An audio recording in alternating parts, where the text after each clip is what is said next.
Isang magandang hapon po sa atin lahat mga kapatid. May gagawin na naman tayong TV. Ang brand nito ay Ace na 32 inches na LED TV. Ang problema daw nito ay walang picture. So plug in nga natin para malaman natin kung talagang wala siyang picture. Ayan, may standby power na. Power on lang natin sa likod. Kasi walang remote, hindi na may-ari. Ayan. Yun, kung makikita natin mga bro, mayroon na naman tayong naaninag na konti, sabay mawawala. So, sa marami nating ginawa na ganito, kadalasan ang problema nito ay sa backlight. Kung hindi naman sa backlight, sa kanyang supply ng backlight sa inverter. Pero bago natin buksan yan mga bro, shout out ko lang tong ating mga mahal na kapatid na mga vlogger na lagi ring sumusuporta sa ating munting channel. Shout out sa inyo dyan mga bro. Buds TV Mix, Sasay 21, RB Epic, Tiknoy Vlogs, Leito Bus Mix Vlogs, GPR Tik Vlog, Jobs Official Vlog, Kotol GR, Sirib ni Ilocano Channel, Tones Baay Vlogs, Marie Cuevas Vlogs, Vilma Pangilinan, Orang TV Vlogs, Rocky Finish Official, Simpleng Luto ni Muadra, nabulol naman tayo ron. Simpleng Luto ni Muadra, yes, Rex Electronic System, at saka si GC Adventure mga bro. Pakisuportahan po natin ang kanila mga channel. At ito gagawin na natin tong ating gagawin na Ace na 32 inches. Tingin ko backlight lang ang sira nito mga bro. Buksan lang natin. Ito, share ko lang itong model number itong ating gagawin na Ace na 32 inches. Itong model number niya ay, basahin ko lang 32 inches LED television model number LED DAS 808 mga bro. So LED TV lang ito mga bro, hindi pa ito smart TV. So tinanggalan na natin ng screw yan. So visual check tayo sa ating motherboard. Uy, nakadikit pa pala to. Baka sumabit. Tanggalin muna natin to. Tingnan natin kung may mga lumulubo na mga kapasitor. Yun, nabaklas na ay hindi pala rin. Nakakahalak pa pala to. So baklasin muna natin. Maiksi yung kanyang wire. Uy, matigas pa. Yun. So, visual check tayo. May mga alalkabok din pala ito. So, wala naman tayo nakitang lumubo ng mga kapasitor. So, malamang diretso na tayo sa ating backlight section. So, baklasin na lang natin itong backlight niya mismo para o kaya pailawin pala natin. Pero nakita naman natin na mamatay kaagad. So, tama. Saksak ko lang muna. Itingnan natin dito sa mga butas kung namamatay nga yung backlight niya. So yan, may power na siya. Power natin. Tapos focus natin sa may butas. Yan. So wala nga tayo makikita na liwanag. Yan, nakauna yan. So backlight nga talagang sira nito.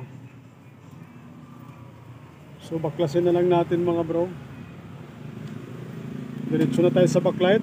Na natin i-troubleshoot ito kasi sa backlight naman ang nito problema kasi ayaw umilaw. So baklasin na natin yung screen para makita natin yung backlight mismo.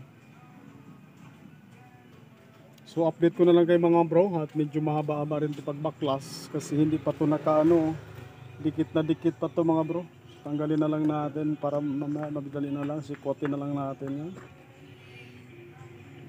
Kadikit mga bro, kailangan umihin natin ito ng yung cutter blade kasi dikit na dikit ito. Pag pinersa natin maaaring masisira yung top board. So, kailangan tastasin natin ng cutter blade para hindi siya mapuwersa mga bro kasi pag pinersa ito maaaring masisira yung top board natin. So baklasin ko lang mga bro, update ko lang kayo mamaya. Papaklasin lang natin yung screen. So tuloy natin. Ito na mga bro, na baklas na natin yung screen. Ito na yung backlight niya. So check natin, gamitan natin natin at may huwagang backlight tester na DIY lang natin. So power on natin yung backlight tester natin.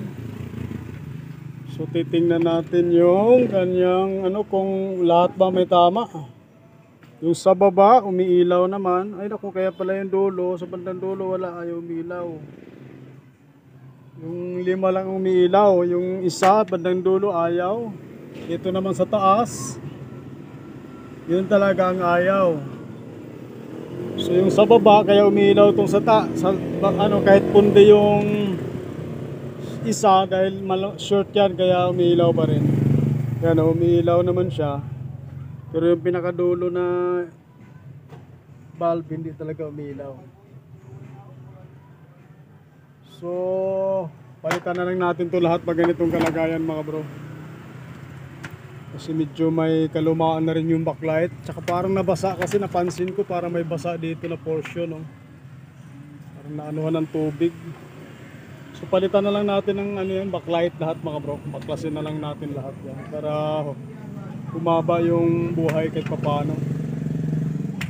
Para masaya naman yung may-ari. So baklasin na lang natin lahat ng backlight yan mga bro, papalitan natin.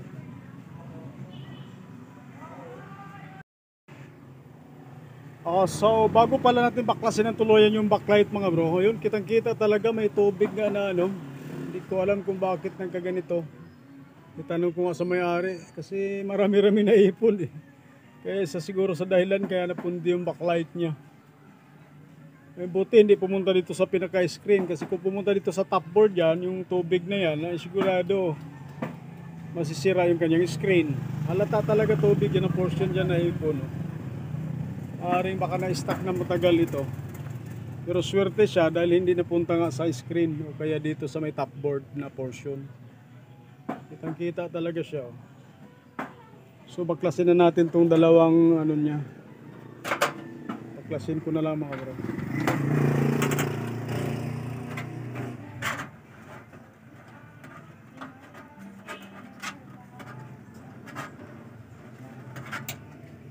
Papalitan na lang natin itong dalawang strip ng backlight.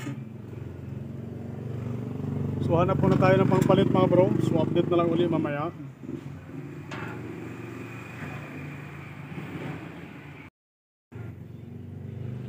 So ito na mga bro, napalitan na natin ng backlight. So plug-in natin, pailawin muna natin habang kahit wala pa yung yung screen. Pa-testing lang muna natin na matagal mga bro. So power on tayo. Ayan mga bro, nakita nyo, napakaliwanag na.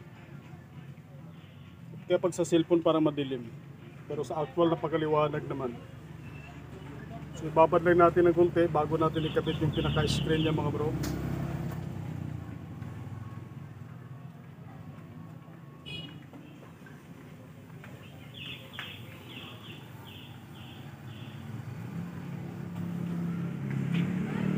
Sir, papasok na. Gagala. Gagala. Buti pa si sir, mamamasya lang.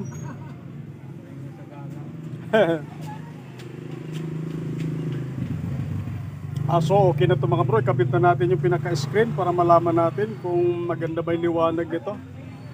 Gwapo na siya. Ikabit lang natin.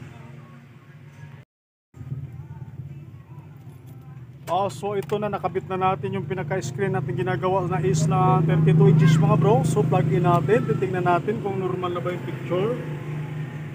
Power on tayo.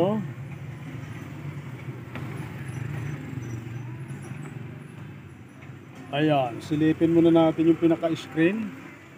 Ayun, lumabas na si Ace mga bro.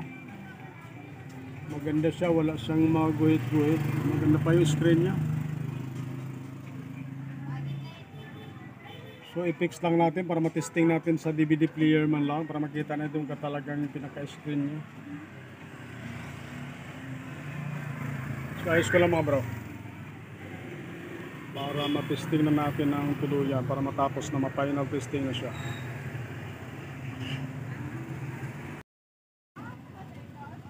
So ito na mga bro, final testing na natin itong ating ginagawa na Ace na 32 inches. So kinabitan lang natin ng DVD player yan mga bro para makita lang natin yung pinaka picture. So yan, power on natin. Kasi hapon na naman mga bro, break time na naman. Saan ba yung switch yun? Nag-go na mga bro. Ayan, nakita na natin si Ace talaga, malinaw na mga bro. Ayan, kinabit ko lang yung DVD player mga bro, hindi ko na kinabitan ng USB para walang tugtog-tugtog. Kita na naman natin na medyo napakalinaw na. So okay na yun mga bro, yan naman yung pinalitan natin na backlight, ito yung original nya. So maraming salamat sa inyong panonood mga bro. At magandang hapon po muli sa ating lahat. Para hindi na gano'ng mahaba yung ating video. Okay na siya. Napakalinaw niya na.